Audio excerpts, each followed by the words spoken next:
देखो, कई बार ऐसा होता है कि हमें थोड़ी सी भी असफलता मिल जाती है तो हम ये सोचते हैं कि हमारा कुछ नहीं हो सकता, जबकि ऐसा नहीं है। भगवान के घर देर है अंधेर नहीं है, और निरंतर प्रयास करते रहना चाहिए, क्योंकि सफलता एक दिन में नहीं मिलती, लेकिन यदि ठान लें तो एक दिन जरूर मिलती है।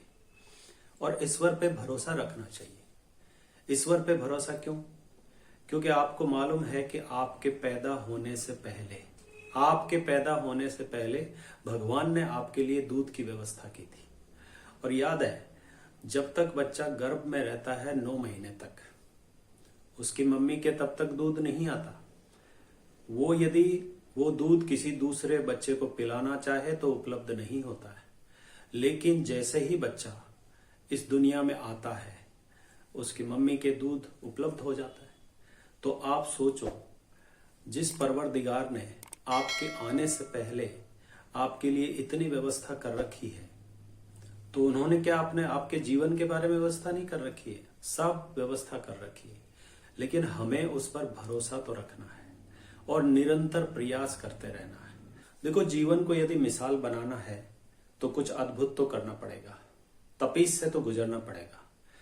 देखो, सोने को 24 कैरेट शुद्ध करने के लिए कितनी बार तपीस से गुजरना पड़ता है।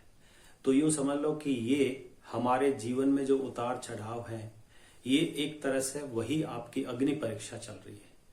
तो आप किसी से कम नहीं है। भगवान ने आपको बिल्कुल यूनिक बनाया है। आपके फिंगरप्रिंट किसी से मैच थोड़ी होते हैं। 2 जुड़वा बच्चों के भी फिंगरप्रिंट मैच नहीं होते। इसका मतलब भगवान ने सबको यूनिक बनाया है।